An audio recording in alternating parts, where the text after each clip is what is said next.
Bonsoir à tous, bienvenue pour le live sur le métier d'auditeur financier. Donc nous allons commencer et du coup nos intervenants vont se présenter chacun leur tour. Je vous en prie. Cynthia. Alors, je m'appelle Cynthia, je suis auditrice financière et je suis également collaboratrice comptable et j'ai 25 ans. Très bien. Adrien. Bonjour, je suis Adrien, je suis auditeur financier en private equity chez EY Luxembourg et j'ai 26 ans. Très bien. Pierre, je vous en prie. Pierre Demarquet, je suis manager audit à Grant Thornton, diplômé d'expertise comptable. Et comme tout le monde donne son âge, je vais aussi donner mon âge également, pour être transparent, donc 31 ans. Très bien. Hugues. Bonsoir, moi c'est Hugues, je suis auditeur interne chez Advance International et j'ai 31 ans. Très bien. Merci beaucoup. Donc, nous allons pouvoir commencer par la première thématique, le parcours que vous avez fait pour devenir auditeur financier. Donc, je vous laisse la parole. Qui souhaite commencer en premier? Ok. Bon, Pierre, par exemple. Je vais commencer. En fait, j'ai un parcours qui est à la fois classique et atypique. Classique puisque j'ai fait le classe préparatoire, grandes écoles avec Audencia et un master donc de audit contrôle de gestion, donc qui est resté un petit peu large, avec des équivalences de DSCG, donc voilà, un DSCG un peu plus facile avec plein de guillemets à obtenir, donc que j'ai obtenu en décembre 2018. Et puis en pareil, j'ai obtenu donc mon diplôme d'expertise comptable donc l'an dernier, en juin 2024.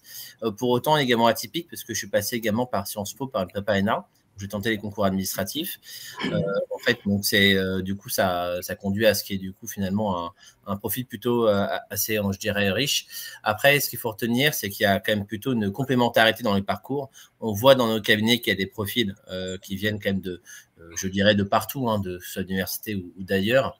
Et selon moi, ce qui est important pour le parcours d'auditeur financier, c'est de certes cocher les cases, je dirais, de la connaissance comptable, enfin un minimum de compétences comptables, donc soit à travers un master CCA, un master d'école de commerce ou autre, ou DSCG.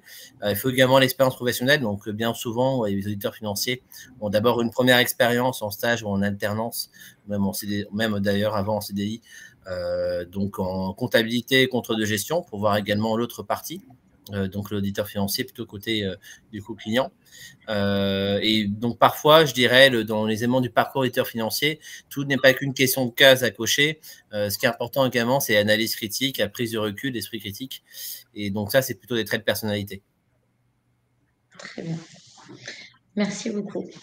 Qui souhaite continuer sur son parcours? Je vais bien expliquer le mien si vous voulez. Très bien. Alors moi, j'ai fait une école de commerce, du coup, donc l'EM Normandie, mais avec un master en Financial Data Management, donc plutôt financier et orienté plutôt contrôle de gestion. J'ai fait mon alternance en contrôle de gestion à la Chambre de commerce de Normandie. Et en fait, suite à ça, c'est vrai que je voulais un petit peu bouger. Et les métiers de l'audit, donc notamment du coup EY, à l'étranger m'intéressait. Je voulais aussi aller voir ailleurs ce qui se faisait. Et voilà, auditeur financier en private equity, un secteur qui pouvait m'intéresser, ça m'a assez plu. Et donc c'est vrai que la formation, plus l'alternance, je pense que l'alternance, plus ma formation qui a été pour le coup complètement en anglais, ça a permis de beaucoup aider à atteindre mes objectifs. Super. Cynthia?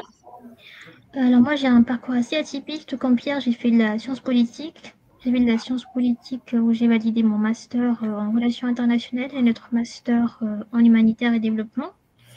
Et comme le parcours il est assez pluridisciplinaire, j'ai eu l'occasion de faire de l'audit. Donc c'est après que j'ai décidé de faire un MBA en conseil, audit et contrôle de gestion que j'ai pu faire en alternance sur une période d'une année et demie. Très bien. Merci beaucoup. Hugues? Alors, contrairement aux trois autres, mon parcours il est totalement différent et mon profil aussi. Donc, du coup, moi, je suis auditeur dans le secteur de la finance, mais pas auditeur financier. Donc, auditeur interne dans un groupe de microfinance. Donc, c'est des métiers qui peuvent sembler similaires, mais ce n'est pas vraiment la même chose. Alors, l'activité, c'est des activités de microfinance à travers l'octroi de crédit aux micro-entrepreneurs qui sont dans le secteur informel, donc exclus du secteur classique des banques. Et moi, en tant qu'auditeur interne, je suis plutôt au sein de l'entreprise. Donc, contrairement aux autres qui ont des clients en externe, nous avons nos clients en interne. Et nos clients, ce n'est pas des entreprises externes à notre entreprise, mais plutôt des départements et des entités de l'entreprise. Donc, du coup, dans le cadre de nos missions, c'est des audits à la fois sur les aspects financiers, certes, mais également sur les aspects opérationnels. Donc, du coup, à la base, j'ai fait une formation un master en comptabilité, finance et audit. Après, j'ai fait un master en finance et ingénierie financière. Donc, du coup, ces différentes formations permettent à la fois de comprendre les métiers de la finance et l'expérience au sein de l'entreprise permet de comprendre les métiers de l'entreprise. Parce qu'avant d'être auditeur interne, j'étais chargé de clientèle. Donc là, ça permet de comprendre les métiers purement opérationnels. Et après, quand on fait des audits sur des aspects opérationnels, on a cette expérience-là qui nous permet de réaliser les audits. Très bien. Merci beaucoup. Du coup, pour faire suite à votre parcours, à votre entrée dans la vie active, est-ce que vous avez rencontré des défis spécifiques pour faire ce métier tout au long de votre parcours?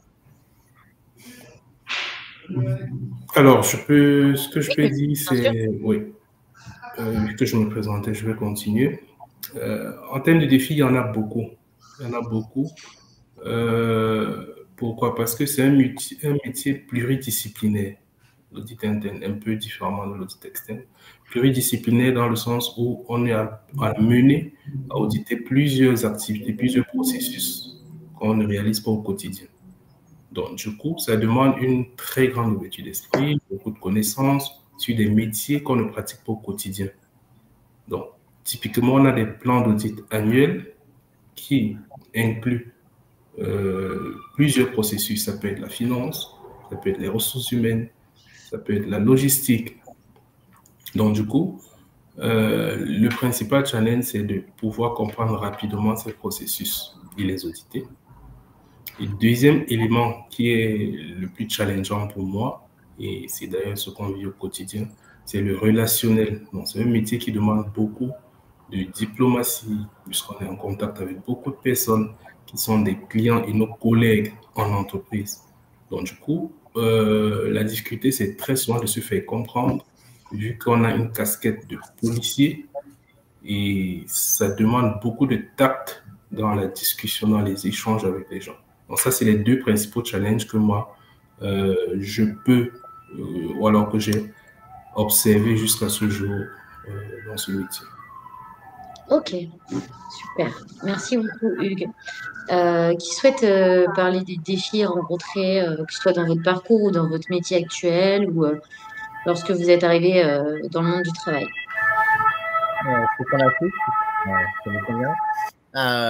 Donc, pour aller dans le sens de ce que disait juste avant Hugues, effectivement, je pense que la relation clientèle, c'est, je pense, un enjeu majeur pour la profession, donc de manière générale, que ce soit les professions d'experts comptables et des commissaires aux comptes. Et la difficulté qu'on a, c'est qu'il y a effectivement un côté policier, gendarme, une certaine méfiance qui peut s'installer parfois de part de la clientèle. On a également parfois des difficultés à obtenir des documents, à montrer la valeur ajoutée de nos travaux. Et en fait, tout le défi un peu de l'audit financier, c'est démontrer qu'on n'est pas là pour fliquer des gens, pour remettre en cause leur qualité de travail. On est là en fait pour certifier des comptes, pour en fait émettre une opinion sur les comptes. Et le but, c'est de leur aider. Si on trouve des anomalies comptables, en fait, de leur dire. Et en fait, c'est ça, expliquer donc à la clientèle le sens en fait de notre métier. C'est quelque chose qui n'est pas toujours en fait, qui est pas toujours évident. Je dirais. Le deuxième point qui me paraît également important en termes de défi, c'est la charge de travail. Donc ça, c'est juste pour dire la vérité à ceux qui nous écoutent. L'audit, c'est quand même un métier qui demande une charge de travail assez significative, assez important. J'ai des collègues qui travaillaient, c'est déjà une partie de dimanche pour avancer leurs travaux. On a des exigences qui sont assez importantes et en termes de qualité de travail, puisqu'on a des réglementations professionnelle qui est assez forte et qui a été d'ailleurs renforcée pour les deux groupes récemment. On a également une exigence en termes de délai pour les sociétés cotées. Donc, on a des délais légaux à respecter, ce qui est parfois très contraint et le client et pour nous, parce que ça s'impose également à nous pour l'émission de nos rapports. Et donc, c'est un point également qu'il faut avoir en tête. Et je dirais que le troisième point également, ce serait l'épanouissement en fait, personnel. Mais ça, c'était plus lié à notre génération. C'est la difficulté en fait, de concilier vie professionnelle et vie personnelle. Et donc, ça, c'est un peu un défi qui est important. Il y a beaucoup de choses qui ont été développées aujourd'hui par rapport à avant. On peut penser en fait, au télétravail, à la dématérialisation, au développement également de tout ce qui va être hard close, pré-audit pour essayer d'anticiper un peu les sujets. Donc voilà, si je devais résumer, donc je dirais que c'est le travail, le premier défi. Le deuxième, c'est donc la relation clientèle. Et troisièmement, c'est donc l'épanouissement personnel. Ok, super. Cynthia, vous de votre côté? Alors de mon côté, ça a vraiment été la spécialisation parce qu'en sortant d'un cursus où c'était un cursus assez pluridisciplinaire, le fait de se spécialiser particulièrement en audit, ça a été un grand défi. Surtout qu'avant ça, je n'ai pas du tout eu le cursus classique de la comptabilité ou même le master CCA. Après aussi, ce qui était assez difficile, c'est d'allier les cours et le travail en alternance. Mais c'était assez pratique après parce que c'était un grand plus pour le CDI pour plus tard. Et aussi, en fonction de la structure, c'est vrai que c'est de la structure où on se trouve, c'est vrai que c'est pas facile d'allier vie professionnelle et vie privée. Mais c'est toujours possible en fonction de l'endroit où on se trouve. Moi, j'étais dans une plus petite structure avant avec une dizaine de salariés. Actuellement, je suis dans une structure où on est environ 250 salariés. Donc, c'est vrai que ça change énormément au niveau du rythme de travail et de ce qu'on attend de nous. Ok. Adrien, vous de votre côté?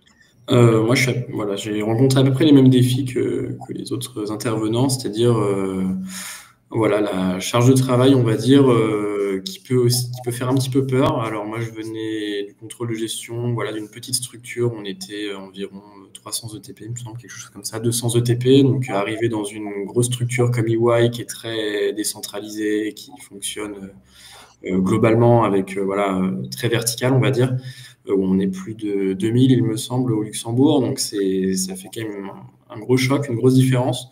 Après, la seule chose, c'est d'être assez souple, de pouvoir s'adapter à toutes ces nouvelles contraintes.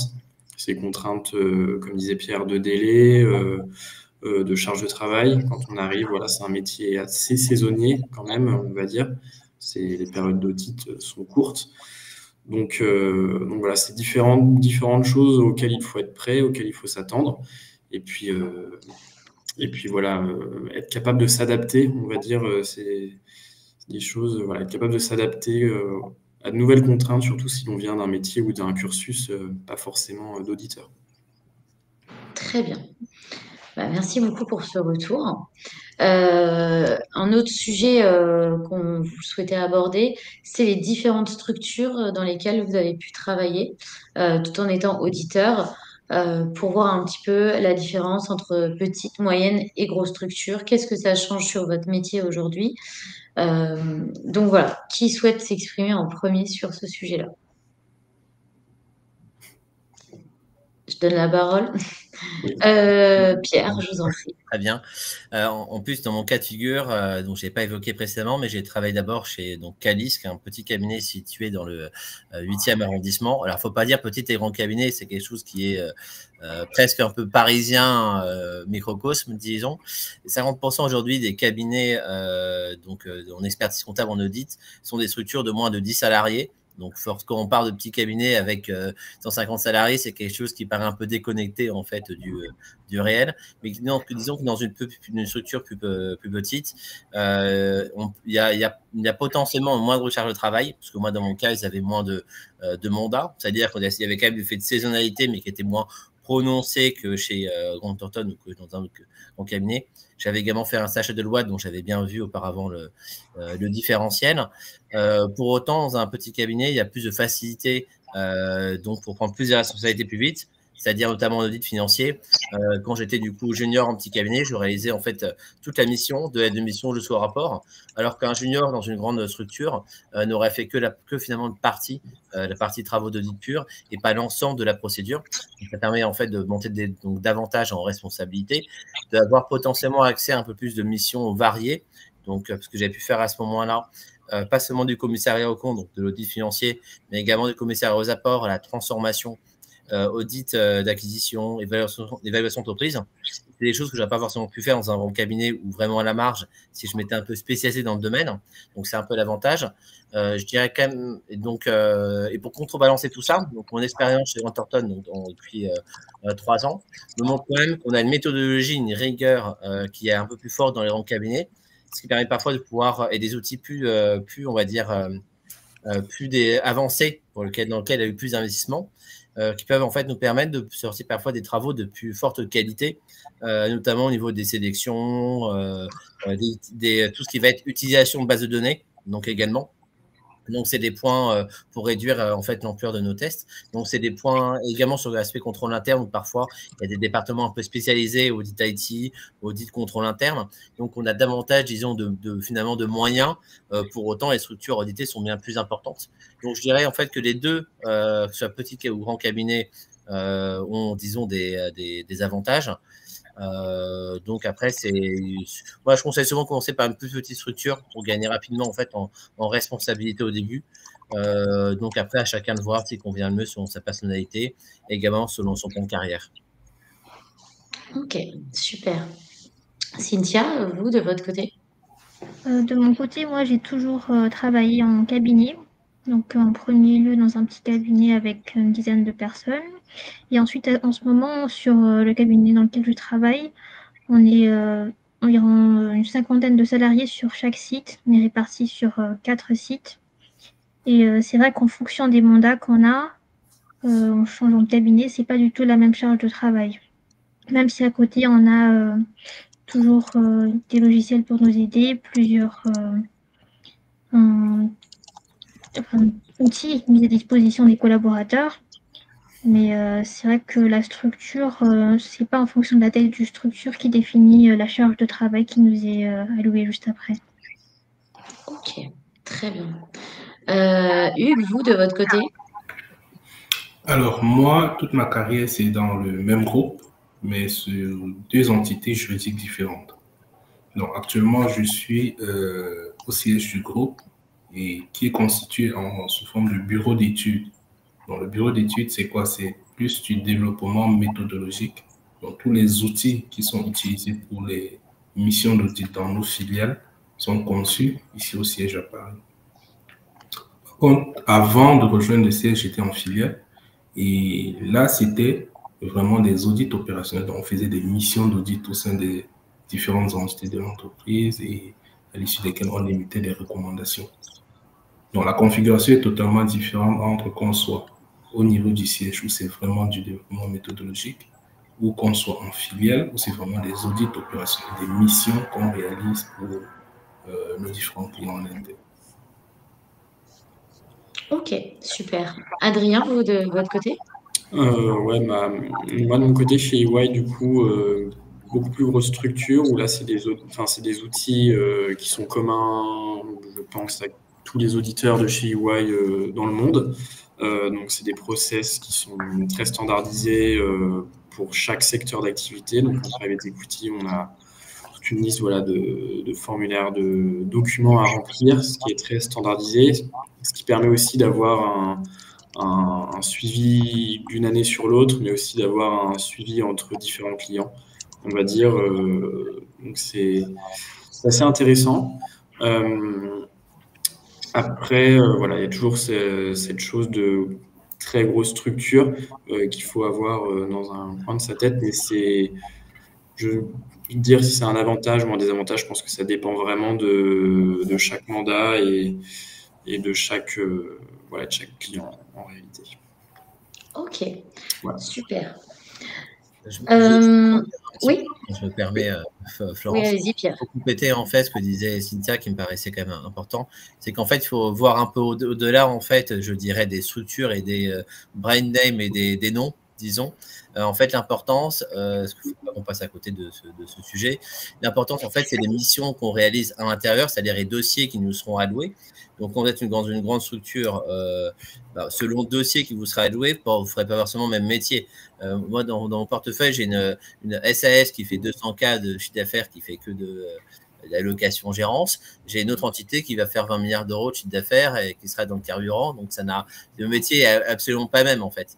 Et donc, ça, il faut l'avoir en tête. Donc, au-delà d'intégrer une structure, c'est quels sont en fait, le type de missions qui nous intéressent, le type de dossier. Et ça permet de développer le point sur la sectorisation. Certains cabinets sont sectorisés, d'autres ne le sont pas. Donc, avant de rentrer dans un cabinet, juste pour avoir le nom sur le CV, il faut réfléchir déjà en amont, est-ce qu'on veut se sectoriser ou pas, et quels sont les secteurs qui nous suscitent un intérêt, qu'il faut qu'on pourra travailler sur une certaine longue durée et se spécialiser dans le domaine. Donc, c'est des points qu'il faut avoir en tête avant, du coup, de choisir son cabinet. Donc, c'est quel type de dossier nous intéresse, quel type de taille de dossier, et quel secteur d'activité sur lequel on souhaite travailler. Ok. Ouais. Super. Et également, si je pourrais ajouter quelque chose à ce que Pierre dit, Oui. c'est juste essentiel, ce système de sectorisation. Parce que je me souviens, quand on recrutait des fois en audit interne au sein de notre entreprise, des candidats qui venaient du cabinet, alors on était surpris des fois de voir des candidats qui n'ont travaillé que sur un très petit segment de l'activité. Donc, en termes de connaissances, c'était vraiment restreint. Pourquoi? Parce que, étant dans des très grands cabinets, ils sont affectés dans un secteur d'activité qui restreint vraiment. Donc, c'est pourquoi, quand on est étudiant, il faut bien tenir compte de ça, comme Pierre le précisait, pour se dire c'est bien d'intégrer des grands cabinets, mais c'est aussi intéressant d'intégrer des petites structures. Et dans les petites structures, on a la chance de pouvoir toucher à plusieurs aspects du métier et rencontrer plusieurs types de clients. À savoir que chez Grant Thornton, on n'est pas sectorisé, effectivement. Donc, on reste généraliste, ce qui fait que cette taille de cabinet, on est un petit peu à part. Ok. Adrien ou Cynthia, vous avez des choses à rajouter sur ces éléments-là? De mon côté, oui, chez EY Luxembourg, on est très sectorisé, on a différents services. Après, c'est possible en tant qu'auditeur de passer d'un service à l'autre, même si c'est pas toujours si simple, il me semble. Mais il y a toujours moyen, les processus vont rester plus ou moins les mêmes, on va dire, selon les différents audits. Mais après, c'est plus au niveau, on va dire, managérial, où là, ça peut coincer, parce que si on est très efficace, on va dire, dans un secteur et voilà, et qu'on gagne beaucoup en compétences dans un secteur, ça peut coincer de vouloir passer à un autre. Mais encore une fois, ça dépend vraiment des équipes et tout à fait des clients. Très bien. Moi, le site sur lequel je suis, il est plutôt spécialisé dans le domaine artistique, mais pour autant, on touche quand même à d'autres dossiers, d'autres secteurs, comme des PME ou de plus grandes structures. Ok, très bien. Vous souhaitez pas plus développer que ça sur cette dimension? Non, je pense qu'on a C'est bon? d'éléments. Très bien. Du coup, moi, ce que je voulais vous demander avant de passer à quelques questions, c'est quels sont vos conseils en tant que professionnel pour réussir dans ce métier d'audit? Et voilà, quels conseils vous donneriez sur les formations, sur comment intégrer son premier cabinet ou autre? Voilà, qui souhaite commencer sur cette partie-là? Je peux commencer. Allez-y, Cynthia. Il faut savoir que le côté pratique est assez différent. Le côté technique est plutôt assez différent du côté pratique. Donc, c'est toujours mieux d'essayer de chercher une formation en alternance. Et vraiment, si on se dit qu'on préfère rester sur une formation continue en initiale, ça serait de faire un stage de 6 mois pour vraiment avoir le côté pratique de ce qu'on veut, de l'audit. Parce que c'est cette expérience qu'on acquiert après, ça sera un grand plus pour la recherche d'emploi juste après. Très bien. Je vais rebondir sur ce qu'a dit Cynthia. Je pense que c'est important à la fois pour les entretiens et pour le CV, mais même personnellement, de savoir si c'est des métiers qui vont nous plaire ou pas. C'est-à-dire que d'arriver dans un cabinet d'audit sans en avoir jamais fait de stage ou d'alternance, juste avec de la théorie, ça peut être un peu déroutant au début. Donc je pense que c'est à la fois intéressant, voilà, pour les entretiens, pour rentrer et puis même personnellement pour pas être déçu, on va dire, en amont. Super. Hugues, quels sont vos oui, conseils? ce que je donnerais comme conseil, c'est vraiment beaucoup de pratiques. Les copanistes ont parlé de stages, d'alternance et autres. Ce que je peux dire, c'est l'audit, c'est un métier qui est quelque peu différent entre la théorie et la pratique. Donc, dans la théorie, c'est plus la méthodologie qu'on enseigne. Par contre, en pratique, il y a vraiment des techniques poussées pour faire des audits sur des thématiques spécifiques et précises. Donc, difficilement en école de commerce, on vous apprendra les techniques pour faire un audit financier, un commissariat aux comptes et autres. C'est des pratiques, des techniques qui s'apprennent en entreprise. Donc, du coup, on peut faire de très bonnes études dans une très bonne école de commerce, mais si on n'a pas multiplié les stages pratiques au sein des cabinets et autres, on aura du mal à pratiquer. Donc, le principal conseil, c'est un métier qui demande beaucoup, mais alors beaucoup de pratique. Parce que les meilleurs auditeurs, au bout de 5, 10 ans, 15 ans d'expérience, c'est des personnes qui ont réalisé plusieurs missions d'audit sur des entreprises différentes, sur des processus différents. Et c'est comme ça que l'auditeur, au final, capitalise suffisamment pour réussir une très grande carrière. Et très souvent, on le voit dans le monde de l'emploi, c'est un métier dans lequel il y a beaucoup de mobilité. Parce que les auditeurs, au bout de 2-3 ans, on se lasse rapidement. Donc, du coup, on rebondit très souvent dans un autre cabinet, dans une autre entreprise, et ça bonifie davantage et ça permet au final d'avoir une vision vraiment globale et transverse de l'activité. Ok. Pierre, vous de votre côté, quels sont vos conseils? Si je devais donner, on va dire, 3 conseils, le premier, ce serait de garder une certaine curiosité. Donc, ça va répondre un peu à la question, qui est une question que tu as déjà posée, savoir s'il fallait une première expérience en stage ou en alternance avant, du coup, de faire de l'audit. En fait, je dirais qu'il faut garder une certaine curiosité, c'est-à-dire que moi, ça me paraît un peu essentiel avant de rentrer directement dans l'audit financier, d'avoir déjà eu une première expérience en stage ou en alternance, en contrôle de gestion, en comptabilité ou même dans d'autres domaines, parce que c'est important d'avoir un regard en fait extérieur, donc et de pas tout de suite se mettre la tête, disons, sur le financier. Et donc d'ailleurs j'ai passé hier des entretiens de recrutement, et donc il y avait des stagiaires donc pour un stage en audit financier, et à chacun, dans le cadre de RAID Césure, est prévu d'abord de faire un stage en contrôle de gestion avant du coup de réaliser le stage en fait d'audit financier. Donc c'est eux-mêmes qui l'ont fait sur les conseils du coup de leur école de commerce, et donc c'est quelque chose qui me paraît assez important. Deuxième point, en fait, donc j'ai eu pas mal de questions dessus récemment, c'est le diplôme d'expertise comptable. Aujourd'hui, l'expertise comptable et l'audit financier permet en fait d'obtenir un diplôme d'expertise comptable qui est quand même un sésame qui est assez reconnu sur le marché du travail, qui permet de sécuriser un peu le parcours et qui est à la fois réputé pour le monde d'entreprise et pour le monde du cabinet. Donc, c'est quelque chose que j'encourage à faire, c'est-à-dire de ne pas attendre plusieurs années avant de faire un autre diplôme. Si vous allez sortir en fait de votre master, moi, je vous encourage à aller dans la voie DSCG, diplôme d'expertise comptable, ou à vous fixer d'autres diplômes par la suite qui vous paraissent être importants, comme MBA ou autre. Ça me paraît assez important de garder cette dynamique. Et troisièmement, en fait, faut être, donc je dirais, c'est le plan de carrière. On est conscient, ou alors on va pas vous croire si en entretien vous dites que vous voulez faire de l'audit pendant 43 ans. C'est quelque chose qui n'existe pas. Bon, par contre, si vous dites que vous venez juste pour faire le stage et pour partir après, nous, comme on veut vous recruter, on risque pas forcément vous prendre. Donc, il faut évidemment trouver un équilibre. Donc, vous faire un peu un plan de carrière sans que ça vous engage. Combien d'années vous voulez faire en audit, parce que c'est épuisant, mais c'est aussi très formateur. 5 ans, 10 ans. Donc, jusqu'à quel niveau vous souhaitez en fait accéder. et avoir en tête votre plan de carrière. Est-ce que vous voulez être DAF plus tard? Est-ce que vous voulez monter votre propre structure, votre propre cabinet, votre propre entreprise? Quels sont vos objectifs en fait de long terme? Donc, c'est ça que je conseillerais. Donc, curiosité, rester dans la dynamique un peu des études, également au niveau de la formation professionnelle. Et en fait, troisièmement, vous faire un plan de carrière sur le long terme, puisque vous ne ferez pas que l'audit pendant 43 ans. Enfin, j'espère pour vous, même si vous aimez beaucoup l'audit. Merci beaucoup, Pierre. Nous allons pouvoir passer aux questions des personnes en live. Donc, vous avez un petit peu répondu sur une.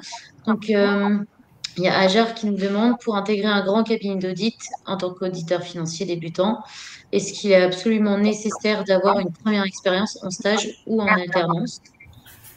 Alors là, je peux répondre à la question pour le coup, parce que je viens, comme ça fait 6 mois maintenant que je suis chez EY au Luxembourg, on est des grosses promotions arrivées. Et il y a pas, moi j'avais déjà fait du coup 1 an et demi, enfin, j'avais fait un stage et une alternance à la Chambre de commerce, donc j'avais déjà une première expérience, on va dire, dans le milieu financier, mais il y a beaucoup d'étudiants qui arrivent directement et c'est sans stage ou sans expérience de différentes universités. Il y en a, bon, en tout cas, dans mon cas au Luxembourg, il y a beaucoup de Belges, notamment d'Italiens, d'Espagnols, qui, sans forcément avoir eu d'expérience avant, qui ont pu rentrer, même si je pense que c'est un plus, à la fois, ce que je disais tout à l'heure, à la fois pour bien matcher, on va dire, avec le métier, et même pour que ça plaise, quoi. Pas indispensable, mais important. Ok. Est-ce que vous souhaitez rajouter quelque chose d'autre? Oui, peut-être juste pour compléter. Oui. Nous, ce qu'on constate aujourd'hui, c'est qu'il y a une bonne partie des auditeurs financiers débutants dans nos embauches. C'est des personnes qui ont déjà eu en fait un stage ou une alternance en audit. Donc, c'est ce qu'on constate dans les chiffres.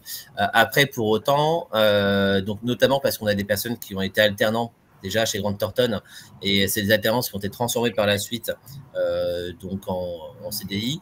À noter qu'en fait, nous, ce qu'on fait, c'est que si vous remplissez certaines conditions, par exemple, si vous avez près de 12 mois, 18 mois en fait déjà d'expérience en audit, on peut vous intégrer non pas comme assistant débutant, mais comme assistant confirmé, c'est-à-dire avec une meilleure rémunération, avec prise en compte en fait de l'alternance comme étant une année en fait à part entière d'expérience professionnelle. Donc ça, c'est un point qui est assez quand même important, je dirais. Après, c'est pas forcément rédhibitoire, hein, comme disait effectivement Adrien. Après, c'est une question qui était manquée peut-être de précision. Je pense qu'il est indispensable d'avoir une première expérience en comptabilité, contrôle de gestion ou audit, en sens large, parce qu'on ne peut pas débarquer sur un audit si on n'a pas les connaissances de base, si on ne maîtrise pas le langage comptable. Donc, voilà. Après, en fait, il n'y a pas que le parcours académique, il n'y a pas que le parcours professionnel. Il y a aussi la personnalité qui peut jouer, qui peut être important. Donc, voilà. Majoritairement, oui, mais il y a quand même pas mal de cas particuliers. Il y a beaucoup de parcours qui sont différents. Donc, voilà. Après, à chacun de construire son propre parcours. Très bien, merci beaucoup. Du coup, on va répondre à une dernière question avant la fin de ce live. On en a 2 autres, donc on va essayer de faire vite. Est-ce que dans vos cabinets, vous avez déjà commencé à utiliser considérablement l'IA dans vos missions d'audit? Qui utilise l'IA aujourd'hui dans son métier? Pour répondre, nous, chez EY, on n'utilise pas l'IA dans les missions d'audit, mais on a à notre disposition une IA type ChatGPT en interne, mais on ne l'utilise pas, on va dire, proactivement pour les missions d'audit. Très bien. Chez Advance, c'est pas systématique. Alors, l'IA aide plus à formaliser les sujets. Alors, quand on rédige des fois sur un programme, je dis n'importe quoi, si on travaille sur un programme d'audit du départ de la trésorerie, donc on doit rédiger un programme d'audit pour des audits de trésorerie dans nos filiales, on peut s'inspirer pour avoir l'ossature des propositions de l'IA. Après, on va adapter au processus interne de l'entreprise. Et à la fin, pour des reformulations des fois, donc quand on rédige des rapports, on peut consulter l'IA. Mais ce n'est pas la chose la plus utilisée qu'on est aujourd'hui au sein de l'entreprise. Très bien. Juste pour compléter, Oui. de notre côté, chez Grant Thornton, on a développé un propre outil artificiel qui s'appelle Pulse AI. puisque en fait, le sujet qu'on a, c'est la protection des données, donc, par rapport à la réglementation RGPD. Donc, on a développé notre propre outil. Après, il est surtout utilisé par d'autres départements, par d'autres métiers, mais on l'utilise quand même encore aujourd'hui à la marge, mais je pense qu'on est qu'au début du développement. On l'utilise pour préparer des instructions d'audit qu'on peut transmettre du coup soit à ce qu'on appelle component auditors, soit en fait pour nos propres équipes. On peut également l'utiliser pour reformuler des mails qu'on a différentes, des sujets de terminologie comptable. Donc, on faut envoyer des mails en anglais, en espagnol, si on veut être sûr de bien se faire comprendre auprès du client ou auprès de nos correspondants, donc se faire confirmer. Après, je pense qu'on est qu'au début, on n'a pas encore une, disons, industrialisation de l'intelligence artificielle qui nous permettrait d'automatiser en fait vraiment nos procédures d'audit, mais c'est quelque chose qui est prévu et qui est un peu en cours. On va dire que la révolution de l'IA est un peu en marche sur l'audit. On n'est qu'au début. Très bien. On a une autre question sur la charge de travail quand on travaille en audit et quelqu'un nous demande, parce qu'il souhaite faire carrière dans ce domaine, il se demande si c'est compatible avec une vie de famille. Donc, vous disiez tout à l'heure que c'était très compliqué au niveau de la charge de travail. Est-ce que vous avez une phrase à dire là-dessus ou pas? Oui, en fait, tout est possible. C'est une question, disons, d'organisation. Encore une fois, on a le développement du télétravail qui aujourd'hui, d'ailleurs, c'est dans une convention collective, c'est presque un droit, donc de 1 ou 2 jours. Donc, c'est tout à fait possible. Après, comme c'était déjà indiqué auparavant, on a une saisonnalité, c'est-à-dire que concrètement, sur les mois de février ou de mars, forcément, on est un peu moins présent pour ses enfants. C'est quelque chose qui s'entend. Après, on a quand même, sur la période, disons, de juin, juillet jusqu'à décembre, hormis clôture décalée, hormis mission exceptionnelle et mission d'intérim, on a quand même un peu de souplesse pour être présent auprès de nos familles et faire un peu de télétravail. Et donc, disons que c'est tout à fait compatible, mais il faut s'organiser comme dans finalement beaucoup de métiers. En tout cas, on a une grande liberté, autonomie dans les cabinets d'audit financiers, qui est parfois un peu plus compliqué à avoir dans d'autres entreprises ou dans d'autres structures. Après, j'ajouterais que comme chaque métier, il y a des contraintes. Et l'une des contraintes qui affecte des fois l'équilibre familial sont les déplacements. Et dans certaines entreprises, en fonction de la taille, on peut avoir des déplacements à l'étranger, donc les déplacements de 2 semaines à 3 semaines. Donc ça, c'est des éléments qu'il faut prendre en compte quand on se lance dans ce métier. Mais ce n'est pas impossible, puisqu'il y a des gens qui le font depuis plusieurs années et qui réussissent plutôt à équilibrer les deux. Bon, c'est des variantes qu'il faut intégrer, mais ce n'est pas impossible de faire avec. Juste pour rajouter, c'est vrai qu'il faut prendre du recul sur le choix du cabinet qu'on intègre, parce que là où je suis, on a des missions principalement sur Paris-Île-de-France, alors que si on choisit un cabinet qui privilégie plus de déplacements à l'étranger ou en province, là, ça sera plus compliqué d'avoir une vie de famille comme c'est demandé. C'est vrai. Après, je pense que ce qui joue beaucoup, c'est l'organisation interne du cabinet. Nous, on prend en compte les appétences de chacun, donc en fonction de leurs besoins. Par exemple, moi, j'avais quelqu'un qui devait partir au Mexique pour les vacances. Donc, on lui a proposé de rester une semaine de plus avec prise en charge des billets d'avion par le cabinet si la personne réalisait une mission sur place. Donc, ça ne la dérangeait pas. La personne était une langue maternelle, donc espagnole et un peu locale, donc elle savait le faire. Donc, encore une fois, on essaie de tenir compte, disons, des appétences de chacun. Après, on ne décide pas forcément de la localisation de nos clients. Donc, mais c'est une contrainte à intégrer, notamment au cours de la période fiscale. Très bien. On a le temps de répondre à une dernière question. Donc, j'ai une question de Jacques. Il a 3 ans d'expérience en contrôle de gestion de projet. Il cherche actuellement à se diriger vers l'audit, sauf qu'il n'a que des refus. Est-ce que vous pouvez lui donner des conseils pour décrocher un entretien?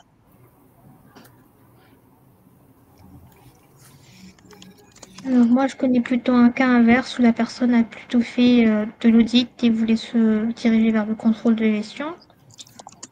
Et ce que je peux conseiller, c'est juste de maximiser les candidatures qu'on envoie et peut-être aussi en attendant de faire une formation toujours en audit et comptabilité. Ça peut toujours être un plus pour pouvoir maximiser ses chances d'être reçu en audit. Ok. Moi, ce que je dirais à Jacques, c'est déjà, il faut faire la différence entre audit interne et audit externe. Donc, il veut se réorienter vers l'audit interne, là, il faudra qu'il se forme davantage sur tout ce qui est normes définies par l'IA pour vraiment comprendre le métier, la pratique du métier. Et s'il veut plutôt se réorienter vers l'audit externe qui est plus financier, alors il faut développer davantage des compétences en finance, en comptabilité pour pouvoir se démarquer des autres candidats. Moi, je veux bien regarder un peu le CV de Jacques s'il veut sur LinkedIn, il peut me contacter, puis on regardera ensemble parce que là on peut pas, ça dépend du parcours, du CV, pas mal de choses, donc c'est compliqué de répondre comme ça, même parfois du secteur d'activité dans lequel on a travaillé en contrôle de gestion, ça dépend quand même pas mal de sujets, donc malheureusement c'est un peu compliqué de répondre comme ça du tac au tac en 10 secondes en direct. Tout à fait. Oui, en tout cas, n'hésitez pas, hein, si vous voulez, vous pouvez retrouver les intervenants sur LinkedIn. Si jamais vous avez des questions particulières à leur poser, très spécifiques, comme Pierre vient de dire, ça, il n'y a pas de souci. Et puis, bien sûr, si vous souhaitez leur poser d'autres questions, le live sera permanent sur YouTube. Vous pouvez laisser vos questions en dessous et du coup, nos intervenants pourront aller voir et répondre à quelques questions.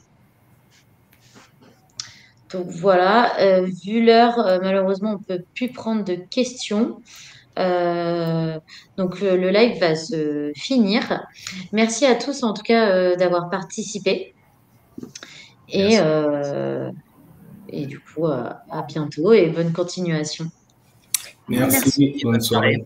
Merci.